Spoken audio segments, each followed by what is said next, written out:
tanggal 11 Rabiul Akhir 1443 kita lanjutkan pengajian tafsir Al-Quran satu hari satu halaman, dan kita sudah sampai pada surah Ali Imran, yaitu pada halaman 65. Ali Imran ayat 116 sampai 121 insyaallah taala. A'udzu billahis samii'il 'aliim minasy syaithaanir rajiim min hamzihi wa nafthihi wa nafthihi. Innal ladziina kafaruu lan tughniya 'anhum amwaaluhum wa la awlaaduhum minallahi syai'an وَأُولَئِكَ أَصْحَابُ النِّيرِ هُمْ فِيهَا خَالِدُونَ مَثَلُ مَا يُنْفِقُونَ فِي هَذِهِ الْحَيَاةِ الدُّنْيَا كَمَثَلِ رِيحٍ فِيهَا سِرٌّ أَصَابَتْ حَرْثَ قَوْمٍ ظَلَمُوا أَنفُسَهُمْ فَأَهْلَكَتْهُ وما ظلمهم الله ولكن أنفسهم يظلمون يا أيها الذين آمنوا لا تتخذوا بطانة من دونكم لا يألونكم خبالا ودوا ما عنتم قد بدت البغضاء من أفواههم وما تخفي صدورهم أكبر قد بينا لكم الآيات إن كنتم تعقلون ها أنتم أولئك تحبونهم ولا يحبونكم وتؤمنون بالكتاب كله وإذا لقوكم قالوا آمنا وإذا خلوا عضوا عليكم الأنامل من الغيظ قل موتوا بغيظكم إن الله عليم بذات الصدور إن تمسسكم حسنة تسوهم وإن تصبكم سيئة يفرحوا بها وإن تصبروا وتتقوا لا يضركم كيدهم شيئا إن الله بما يعملون محيط وإذ غدوت من أهلك تبوئ المؤمنين مقاعد للقتال والله سميع عليم. الحمد لله رب العالمين. اللهم ارحمنا بالقرآن آمين. Pada ayat-ayat yang kita baca ini ada beberapa kata yang bisa dibaca dengan dua bacaan. Pada ayat 117, kamathali rihin, ini lam ketemu ra bisa diidghamkan, kamatharihin, maka lamnya diubah menjadi ra. Kemudian pada ayat yang ke 120, tasuhum, itu hamzahnya boleh diganti wawu, tasuhum, maka sinnya jadi panjang ya, tasuhum. Kemudian la yadurrukum, nah itu dotnya boleh diganti kasrah, la yadirkum, ra-nya disukun.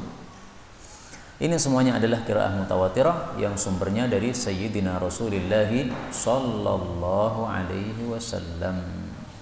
Adapun tafsirnya secara ringkas, Allah mengatakan pada surah Ali Imran ayat yang ke-116, Innal ladzina kafaru, sesungguhnya orang-orang kafir, lan tughniya, tidaklah mencukupi atau tidaklah berguna, anhum, terhadap mereka, amwaluhum, harta-harta mereka, wala auladuhum, dan tidak pula anak-anak mereka, minallahi, dari Allah, maksudnya dari siksaan Allah, syai'an, sedikit pun.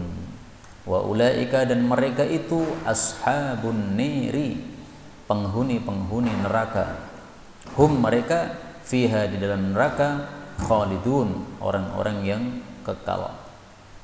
Kaum muslimin rahimani wa rahimakumullah, ayat ini menunjukkan bahwa orang-orang kafir itu akan kekal di neraka. Dan ketika siksa Allah sudah turun kepada mereka, maka harta dan anak-anak mereka tidak akan mampu menyelamatkan mereka. Baik itu siksa yang diturunkan oleh Allah di dunia maupun apalagi siksa di akhirat. Allah kirim tsunami misalnya, apakah bisa ditolak? Tidak bisa. Allah kirim gempa misalnya, apakah bisa ditolak? Tidak bisa juga. Karena Allah kalau mengirim suatu siksaan, maka siksaan itu pasti akan mengenai sesuai dengan kehendak Allah Subhanahu wa taala.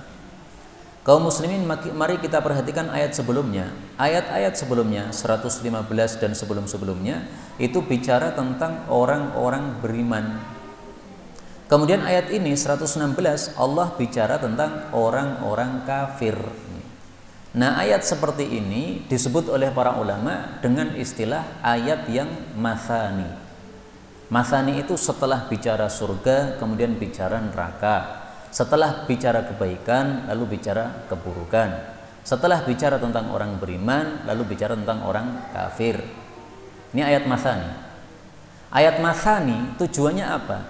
Tujuannya supaya manusia ini mempunyai dua sikap yang imbang. Sikap khauf, yaitu takut kepada siksa Allah, dan sikap roja, yaitu mengharap rahmat Allah. Disebutkan tentang orang beriman mendapatkan pahala, mendapatkan surga, mendapatkan ampunan. Ini supaya muncul roja, harapan kepada rahmat Allah. Disebutkan tentang orang kafir, bagaimana siksa mereka, kekal di neraka dan sebagainya. Ini supaya takut kepada siksa Allah Subhanahu wa taala. Maka para ulama memberikan gambaran 3 sifat manusia harus punya. 1, mahabbah, cinta kepada Allah. 2, khauf, takut kepada siksa Allah. 3, roja, mengharap rahmat Allah. Mahabbah atau cinta kepada Allah ibarat seperti kepala burung.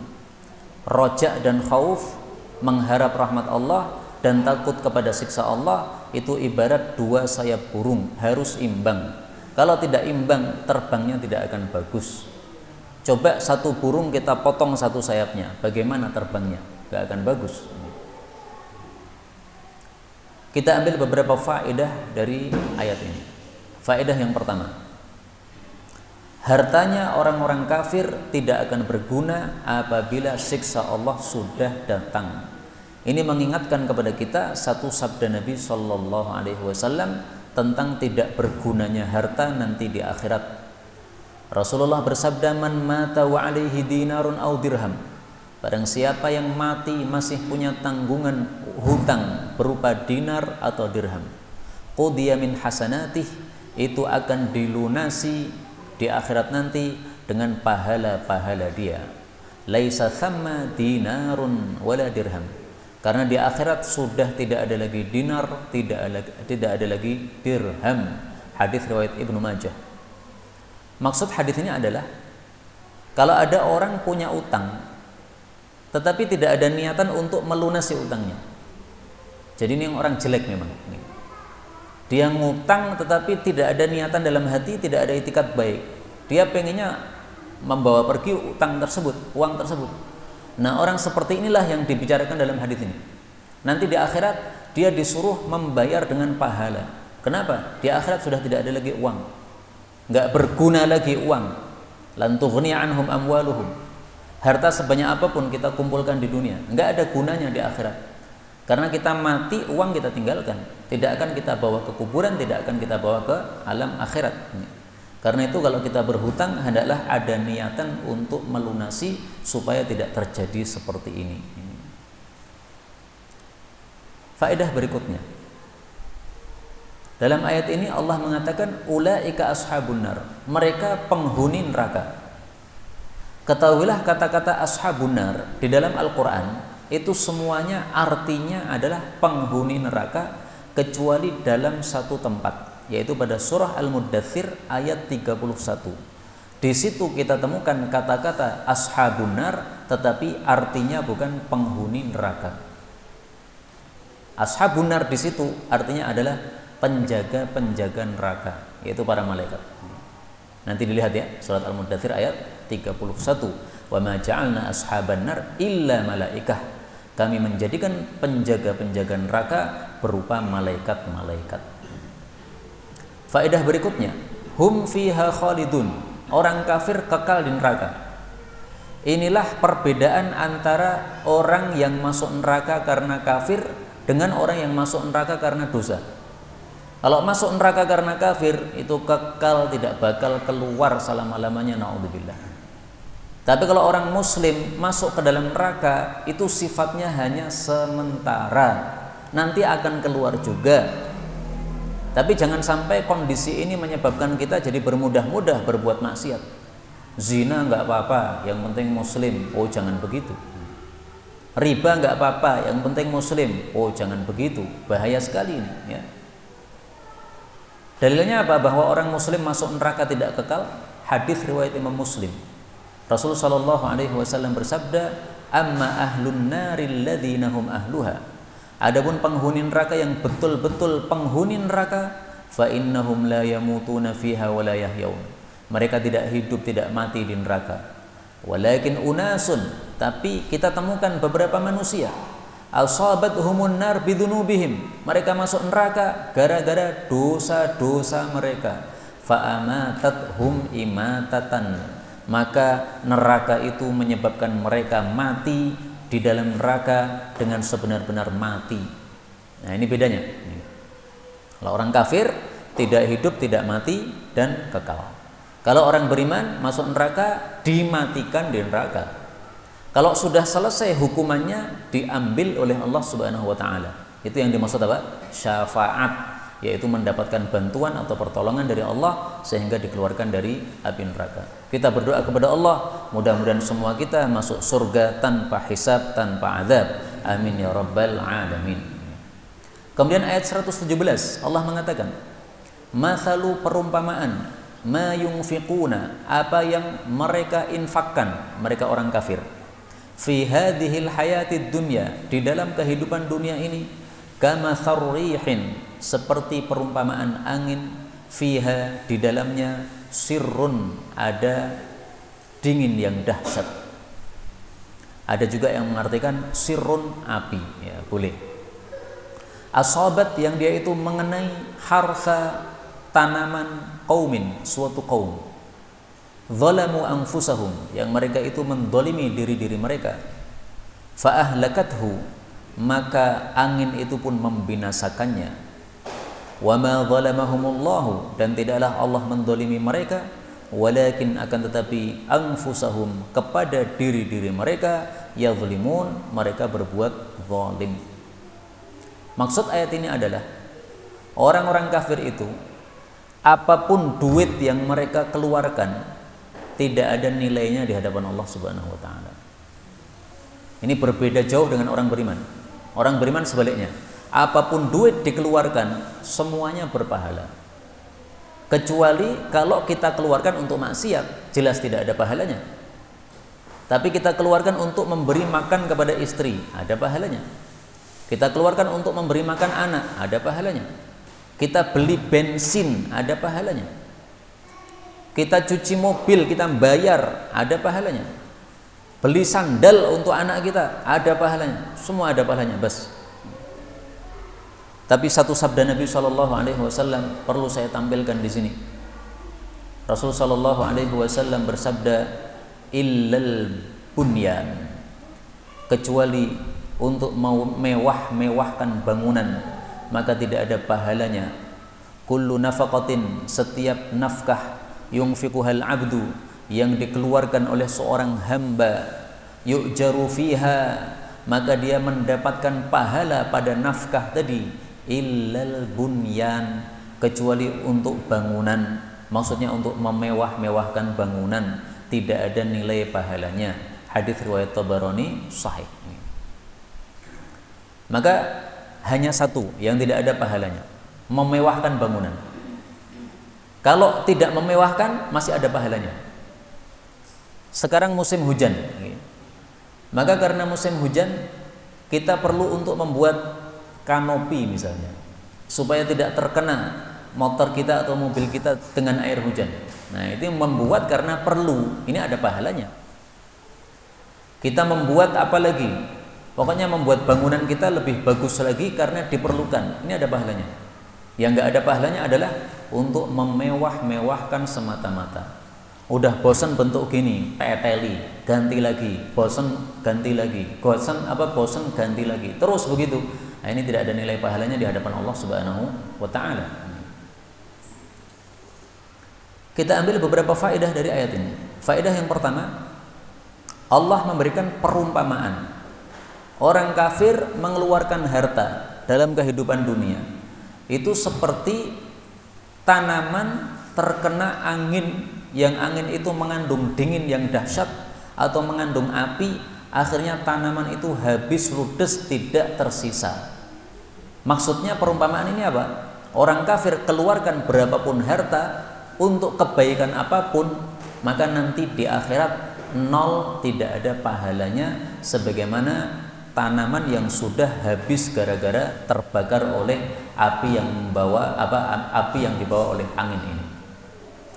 Maka ayat ini semakna dengan ayat yang lain yang disebutkan oleh Allah Subhanahu wa taala pada surah An-Nur ayat 39. Walladzina kafaru a'maluhum kasarabin biqi'atin. Orang-orang kafir itu amalan-amalan mereka seperti fata morgana. Yahsabuhu dham'anu ma'a. Orang haus mengira adalah air. Hatta idza ja'ahu, ketika sudah dia datang kepadanya, lam yajidhu syai'a, dia tidak mendapati apa-apa. Nah, orang kafir juga begitu. Mereka mengira bahwa amal-amal mereka pahalanya besar-besar. Karena mereka membantu, ada tsunami mereka membantu, ada gempa mereka membantu, ada segala macam mereka membantu. Amal-amal kemanusiaan, sosial mereka suka. Tetapi karena tidak iman kepada Allah, maka nanti di akhirat lam yajidhu syai'a, tidak didapati amalan itu sama sekali. Demikian juga disebutkan oleh Allah pada surah Al-Furqan ayat yang ke-23. Wa qadimna ila ma 'amilu min amal. Kami datang kepada seluruh apa yang mereka amalkan di dunia, faja'alnahu haba'an manthura. Kami jadikan seperti debu yang bertaburan, alias tidak ada pahalanya di hadapan Allah Subhanahu wa taala. Nah, pertanyaan, mereka beramal tidak ada pahalanya, apakah ini Allah zalim? Allah jawab, wa ma zalamahumullah. Allah tidak zalim. Lah terus yang zalim siapa? Walakin anfusahum yadhlimun. Mereka sendiri yang zalim kepada diri mereka sendiri. Apa kezaliman orang-orang kafir? Yaitu membangun amalan tanpa pondasi. Amalan itu seperti bangunan. Bangunan harus ada pondasi. Bangunan tanpa pondasi remuk pasti. Ada gempa dikit aja udah remuk. Nah, itu yang salah siapa? Gempanya atau pembangunnya? Pembangunnya yang salah, bukan gempanya. Namanya gempa ya kadang-kadang datang. Orang-orang kafir membangun amalan tanpa dasar iman, ya nggak ada nilainya. Karena amal itu hanya diterima kalau didasari dengan iman. Sebagaimana sabda Nabi SAW, man shoma ramadhana imanan wa ihtisaban. Siapa puasa Ramadan karena iman dan karena mengharap pahala, itu yang diampuni oleh Allah Subhanahu wa taala. Nah, maka kezaliman orang-orang kafir ini apa? Kezalimannya membangun amalan tanpa dasar iman, tanpa pondasi iman. Itu disebutkan oleh Allah pada surah At-Taubah ayat 54. Wa ma mana'ahum an tuqbala minhum nafaqatuhum illa annahum kafaru billahi wa birasulih.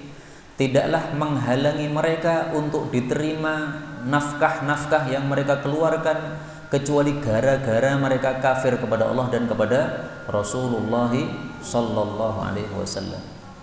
Maka untung kita itu sebagai orang-orang beriman, apapun yang kita keluarkan dapat pahala dari Allah Subhanahu wa taala.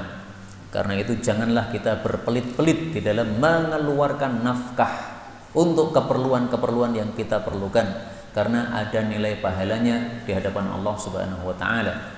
Anda sakit berobat, habis duit 100.000, 50 untuk obat, 50 untuk dokter, pahala itu. Dokternya jual mahal, satu tanda tangan atau satu resep 100.000, obatnya 100.000, sekali datang habis 200.000. Padahal panjenengan kerja gajinya satu hari 100.000 atau 50.000, berarti 4 hari kerja habis untuk satu kali datang ke dokter spesialis. Enggak apa-apa, pahala, okay? Jadi jangan dibayangkan habisnya, tapi bayangkan apa? Pahalanya dari Allah Subhanahu wa taala. Nah, ini cara berpikir kita orang-orang beriman. Kemudian Allah mengatakan, ya ayyuhalladzina amanu, wahai orang-orang yang beriman, ayat 119 ya. La tattakhidhu, janganlah menjadikan bitanatan, teman dekat, min dunikum, dari selain kalian, yaitu selain orang-orang beriman. La ya'lunakum, mereka tidak henti-hentinya terhadap kalian, khobalan, berbuat rusak atau merusak kalian. Khairan. Waddu, mereka sangat ingin, ma'anittum, sesuatu yang memberatkan kalian, ya, sesuatu yang kalian itu menjadi berat. Qad, sungguh-sungguh, badat, telah tampak, al-baghdha'u, kebencian, min afwahihim, dari mulut-mulut mereka, wa ma tukhfi, dan apa-apa yang menyembunyikan, suduruhum, dada-dada mereka, yaitu hati-hati mereka, akbar, itu pasti lebih besar. Qad bayyana, sungguh-sungguh kami telah jelaskan, lakum, bagi kalian, al-ayati, ayat-ayat ini, in kuntum ta'qilun, jika adalah kalian berpikir. Kaum muslimin rahimani wa rahimakumullah, ayat ini termasuk ayat hukum. Hukum bahwasanya orang beriman tidak boleh mengambil teman dekat berupa orang kafir.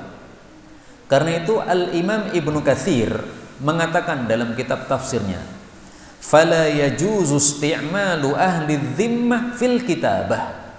Tidak boleh menjadikan orang kafir ahli dhimmah, orang kafir dhimmi, untuk menjadi sekretaris pribadi kita. Tidak boleh. Kenapa? Karena dia akan mengetahui rahasia kita. Allati fiha istitalah 'alal muslimin, yang dalam bab-bab yang nanti akan menyebabkan dia bisa menguasai terhadap umat Islam. Jangan. Karena menjadikan sekretaris pribadi ini termasuk menjadikan bitanah, teman dekat, maka hukumnya adalah haram karena dilarang oleh Allah Subhanahu wa taala. Karena itu ayat ini semakna dengan surah Ali Imran ayat 28 yang sudah lewat, yang sudah kita pelajari. La yattakhidhul mu'minunal kafirina awliya.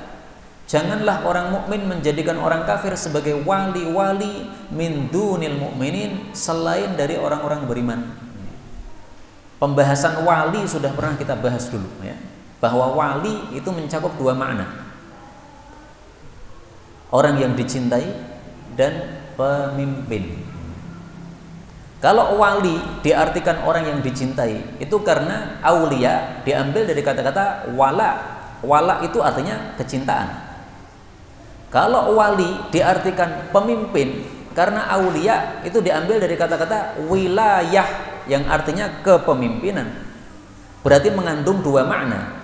Larangan mencintai orang kafir, larangan menjadikan pemimpin orang kafir. Memilih wali kota Solo orang kafir, dosa itu. Dalilnya Ali Imran ayat 28. Lah kok pernah orang Solo dipimpin wali kota kafir? Yaitu fakta, tetapi kita tidak menghendakinya. Kalau kita menghendakinya, alias kita yang memilih, dosa kita berdasarkan kalam Allah Subhanahu wa taala yang sangat jelas ini. Kita rela dipimpin oleh presiden kafir, dosa kita. Ya, alhamdulillah, sejak Indonesia merdeka sampai hari ini, Indonesia selalu dipimpin oleh orang yang agamanya Islam. Meskipun Islam piye mbuh, pokoknya apa? Agamanya Islam. Andaikan kita memilih pemimpin kafir sebagai presiden Indonesia, ini dosa di pundak kita berdasarkan kalam Allah Subhanahu wa taala yang sangat jelas ini. Kemudian di sini Allah katakan, kenapa tidak boleh menjadikan orang kafir sebagai teman dekat? Karena la ya'lunakum khabala. Orang kafir itu tidak henti-hentinya ingin merusak terhadap umat Islam. Dalam ayat yang lain disebutkan bahwa mereka itu tidak akan puas kecuali sampai kita jadi murtad.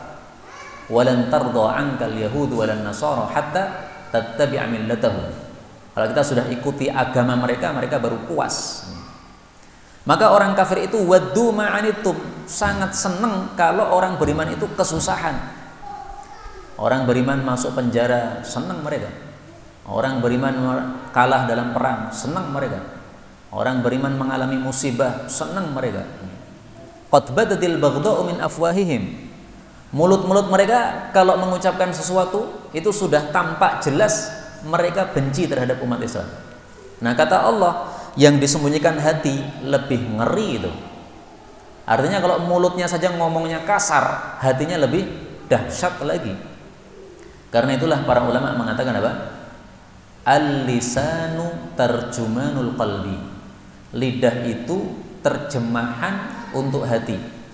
Alias hati menyimpan apa akan muncul pada lisannya.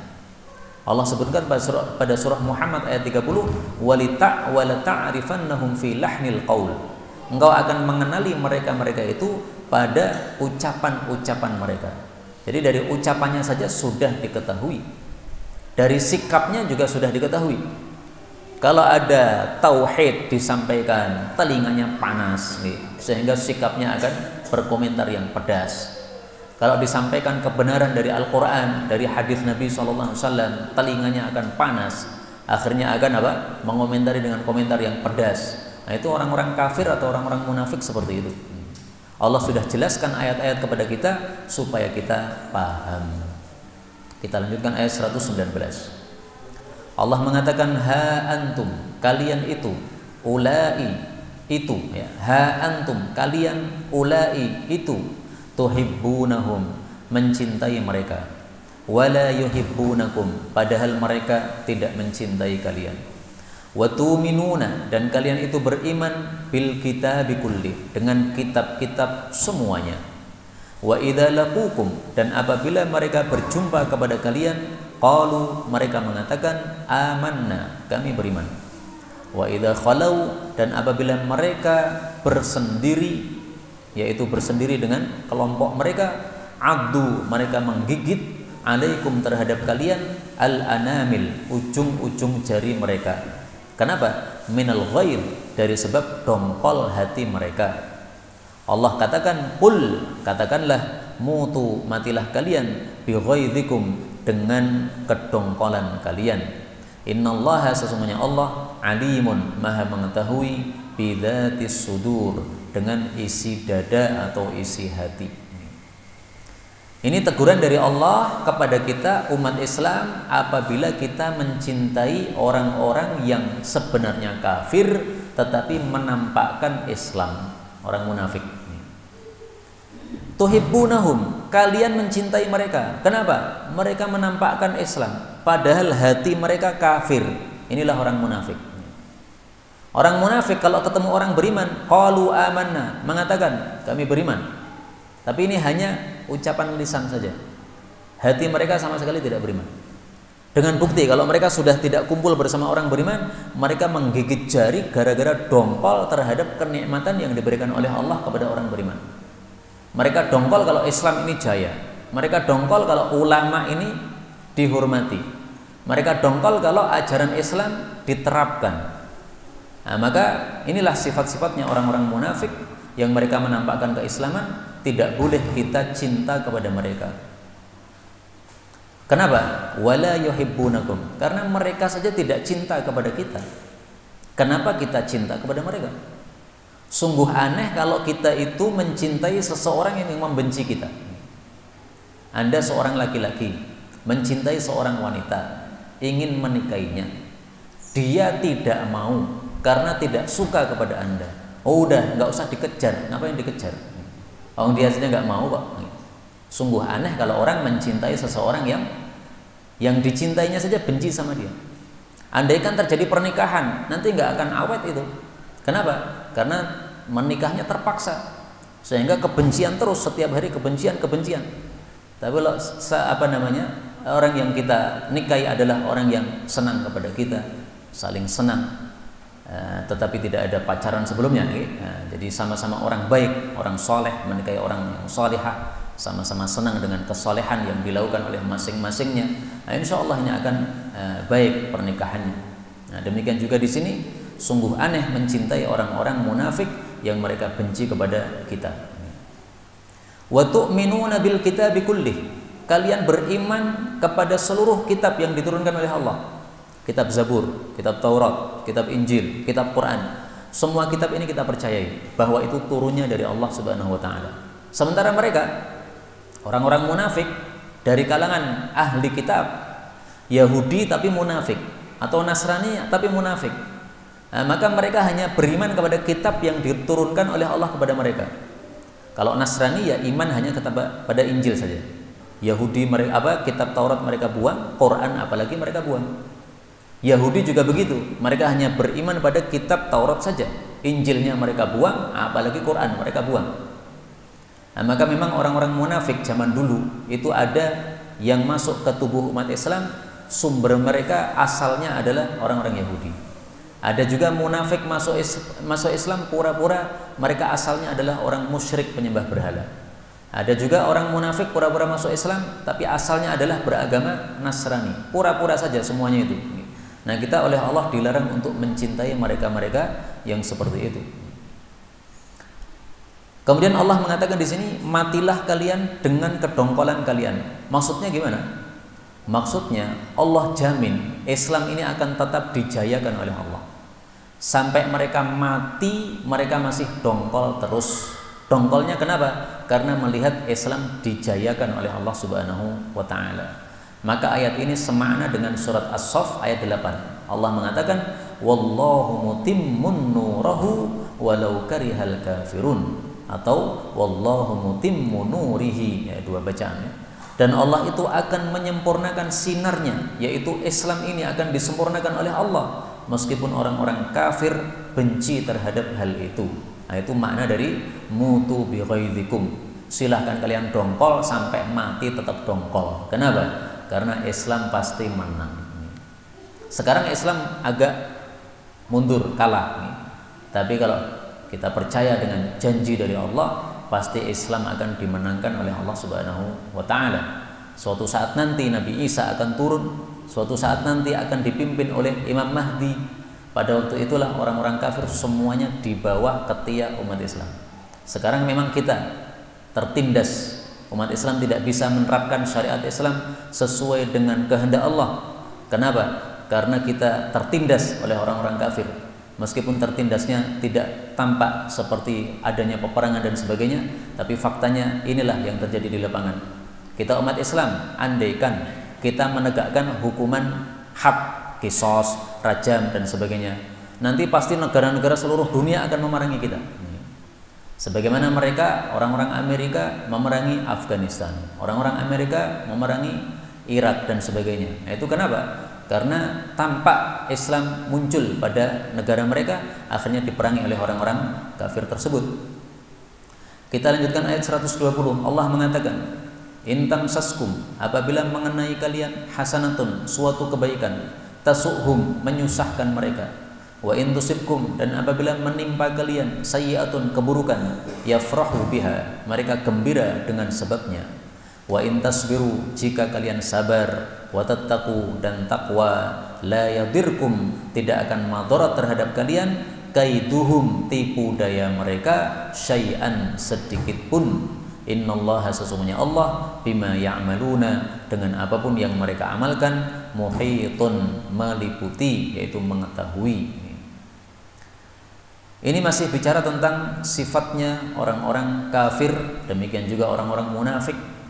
Mereka senang kalau umat Islam terkena musibah. Mereka susah kalau umat Islam mendapatkan kenikmatan. Itu maksud ayat ini. Maka yang dimaksud hasanatun, kebaikan, itu misalnya kemenangan dalam perang, itu kebaikan. Umat Islam menang perang, wah sudah, mereka dongkolnya bukan main. Atau misalnya kesehatan, umat Islam sehat, tidak terkena COVID, mereka dongkolnya bukan main, susahnya bukan main mereka. Tapi kalau ada kiai mati karena COVID, para santri-santri banyak yang terpapar COVID akhirnya pada mati, satu pesantren semuanya mati misalnya, senangnya mereka bukan main. Nah, ini Allah membuka rahasia hatinya orang-orang kafir terhadap kita. Karena itu sungguh aneh kalau kita umat Islam cinta sama orang kafir. Hatinya mereka itu kondisinya kayak begini nih. Meskipun mungkin mereka tidak akan menampakkan, mereka menampakkan seolah-olah teman kita, seolah-olah tetangga kita yang baik, seolah-olah saja. Tapi sebenarnya hati kecilnya seperti yang diceritakan oleh Allah Subhanahu wa ta'ala. Tapi kemudian jangan salah paham, Bukan berarti berdasarkan ayat ini maka kepada setiap orang kafir kita langsung merengut, kita jotosi, enggak begitu. Orang kafir oleh Allah dibagi dua. Ada orang kafir yang memerangi kita, ada orang kafir yang baik sama kita secara zahir. Yang baik kepada kita secara zahir kita harus imbangi dengan kebaikan juga. Dalilnya apa? Silahkan dibaca pada surah Al-Mumtahanah. Allah Subhanahu wa taala menyuruh kita berbuat adil kepada orang-orang kafir. Al-Mumtahanah ayat 8. Itu Allah bicara tentang orang-orang kafir yang tidak memerangi umat Islam, juga tidak mengusir umat Islam, maka kita tidak dilarang untuk tabarruhum, berbuat baik kepada mereka, tuqsitu ilaihim, adil kepada mereka, karena Allah mencintai orang-orang yang adil, alias kita disuruh adil kepada mereka.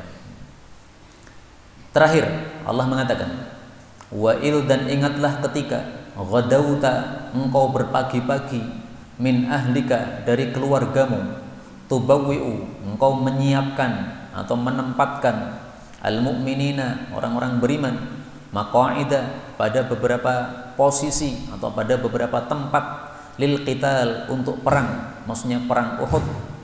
Wallahu, dan Allah itu sami'un, maha mengetahui, alim, sami'un, maha mendengar, alimun, maha mengetahui. Mulai ayat 121 dan seterusnya, ini Allah berbicara tentang kondisi perang Uhud yang nanti akan kita ambil pelajaran-pelajaran darinya. Bagaimana Allah menjadikan umat Islam kalah meskipun akhirnya menang, supaya diambil pelajaran. Jadi Muslim perang dengan orang kafir bisa nggak kalah? Bisa. Kok bisa kalah? Padahal Muslim ini kan dalam kebenaran. Kok kalah? Gimana? Nah, itu karena ada kesalahan yang dilakukan oleh orang Islam. Kesalahan itu yang menyebabkan kekalahan. Seandainya tidak melakukan kesalahan atau pelanggaran, tidak mungkin dikalahkan. Kenapa? Karena ditolong oleh Allah Subhanahu wa ta'ala. Ini pelajaran yang pertama dalam perang Uhud. Ada juga pelajaran yang lain, bahwasanya Allah Subhanahu wa ta'ala pada perang Uhud ini Allah ingin memilih beberapa sahabat Nabi yang jadi mati syahid. Kalau perang menang terus, nggak ada yang mati syahid. Nah, maka perang harus ada yang kalah, supaya apa? Ada yang dimuliakan derajatnya. Karena mati syahid ini mati sangat mulia sekali.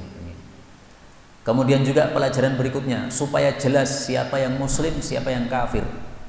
Karena pada perang Uhud ini yang ikut berangkat, nah berarti dia orang-orang Muslim.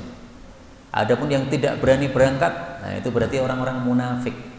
KTP-nya Islam, dia sudah mengaku Islam, tapi begitu diajak perang nggak jadi berangkat, di tengah jalan mundur. Itu menunjukkan apa? Kafir dia sebenarnya, munafik dia. Nah, masalah perang ini sepakat para ulama bahwa perang dengan orang-orang kafir itu disyariatkan dalam Islam. Jadi perang hukumnya apa? Wajib. Tetapi wajibnya fardu kifayah. Fardu kifayah itu kalau sudah ada sebagian umat Islam yang melakukannya dan sudah mencukupi, maka yang lain-lain tidak perang nggak apa-apa. Tetapi kalau belum mencukupi, maka hendaklah ada umat Islam tambahan untuk melakukan perang tersebut sampai cukup. Selama belum cukup, maka masih wajib di atas pundak kita untuk melakukan perang tersebut. Indonesia ketika dijajah oleh Belanda, oleh Jepang, nah, maka wajib umat Islam Indonesia untuk mengangkat senjata perang.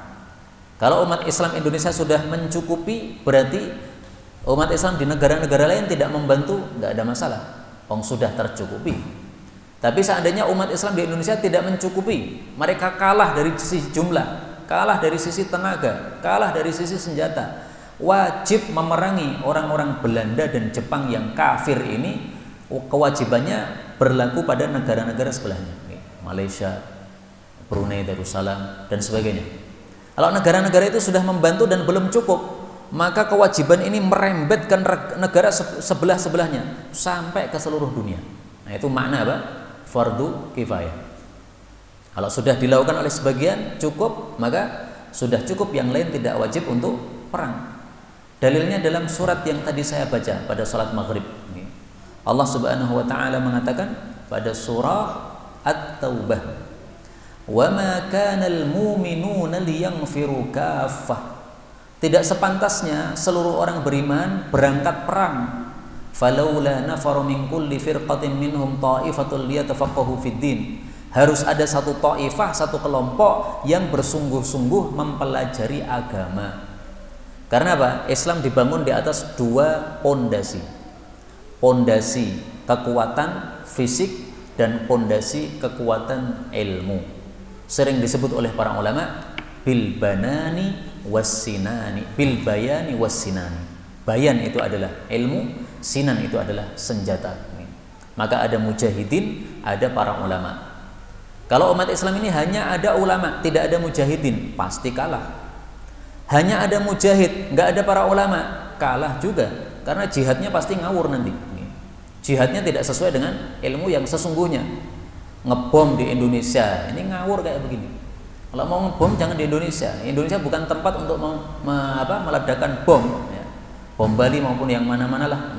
Nah, pokoknya ilmu itu diperlukan di dalam masalah jihad ini supaya jihad betul-betul sesuai dengan ajaran Allah Subhanahu wa taala. Inilah kaum muslimin rahimani wa rahimakumullah yang dapat kita pelajari pada kali ini, benarnya dari Allah taala, dan apabila ada salahnya fa astaghfirullahal azim li wa lakum walhamdulillahi rabbil alamin.